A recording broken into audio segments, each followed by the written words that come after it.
నమస్తే మిత్రులారా, నేను మీ శ్రీనివాస్ చౌహాన్ అడ్వకేట్.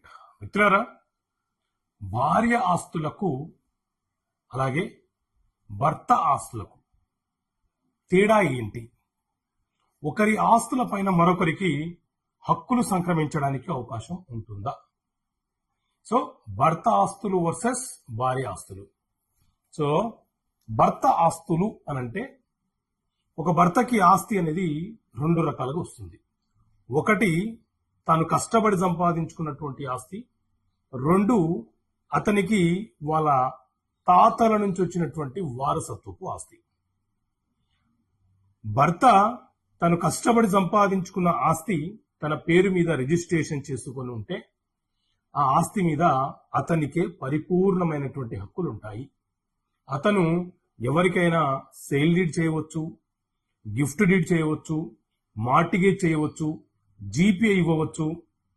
ఏ ట్రాన్సాక్షన్ అయినా చేసుకునే హక్కు అతనికి ఉంటుంది, ఎందుకంటే అది అతని యొక్క సెల్ఫ్ అక్వైర్డ్ ప్రాపర్టీ.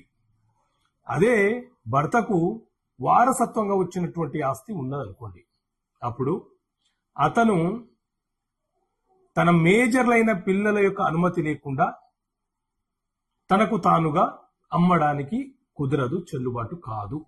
ఎందుకంటే ఆ ఆస్తి మీద అతను హక్కుదారుడు కాదు.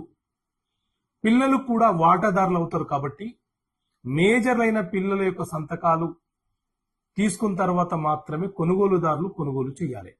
లేకపోతే వాళ్ళు భవిష్యత్తులో పార్టీషన్ సూట్ వేసే అవకాశం ఉంటుంది.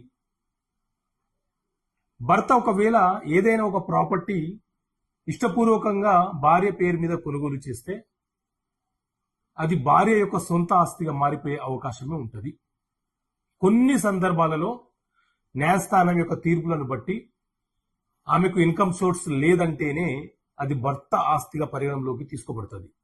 అంతే తప్ప మిగతా సందర్భాలలో ఆ ఆస్తి భార్య సొంత ఆస్తిగానే పరిగణించబడుతుంది. ఇది భర్తకు సంబంధించింది. ఇక భార్య ఆస్తుల విషయానికి వస్తే, భార్యకు ఏ రూపంలో ఆస్తి వచ్చినా అది ఆమె సొంత ఆస్తితో సమానము. భార్యకు ఏ రూపాల్లో ఆస్తి వస్తుంది? ఆమె కొనుగోలు చేసి ఉంటే ఆమె సొంత ఆస్తి అవుతుంది. భార్యకు వారి యొక్క తల్లిదండ్రుల నుంచి వాటా రూపంలో వస్తే అది ఆమె యొక్క సొంత ఆస్తి అవుతుంది. ఒకవేళ భార్య విడాకులు పొందేటప్పుడు భర్త మెయింటెనెన్స్ లో భాగంగా ఏదైనా ఒక ప్రాపర్టీ ఆమెకు ఇస్తే అది కూడా ఆమె సొంత ఆస్తి అవుతుంది. భార్యకు ఎవరైనా గిఫ్ట్ మ్యారేజ్ టైంలో ఇస్తే అది కూడా ఆమె సొంత ఆస్తి అవుతుంది. ఆ ఆస్తుల మీద